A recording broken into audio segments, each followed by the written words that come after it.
Le conflit du M23, la guerre oubliée à l'est du Congo.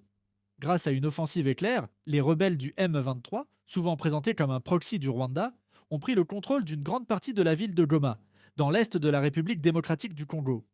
Mais derrière cette avancée militaire se cache une histoire bien plus complexe.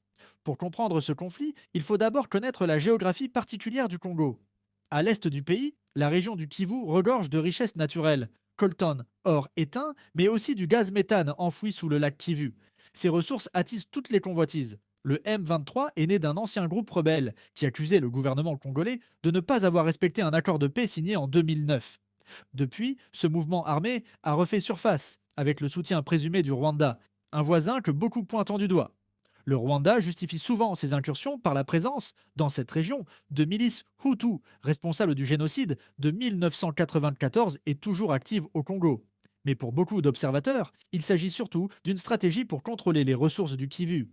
Aujourd'hui, ce conflit fait des milliers de morts et de déplacés dans un silence presque total du monde. Le drame du Congo, c'est qu'un pays riche en or, en coltan et en espoir reste encore prisonnier de ses blessures et de ses voisins. Et tant que la communauté internationale détournera le regard, le peuple congolais continuera de payer le prix d'une guerre qui n'est pas 6 seulement la avril sienne. 1994, cette date marque le début du dernier génocide du XXe siècle, avec le massacre systématique de la minorité Tutsi.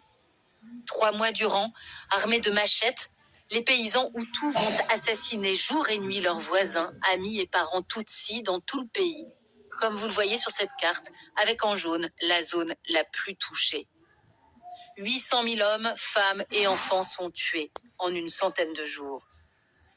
L'onde de choc se propage alors au-delà du Rwanda et provoque notamment une guerre larvée dans la région du Kivu, où seraient venus se réfugier. Aujourd'hui, le les Rwanda Hutus du président Paul génocidaires. Kagame prétend que ces Hutus du Nord Kivu menaceraient la sécurité des Rwandais, ce qui justifierait la mainmise du M23 sur la région.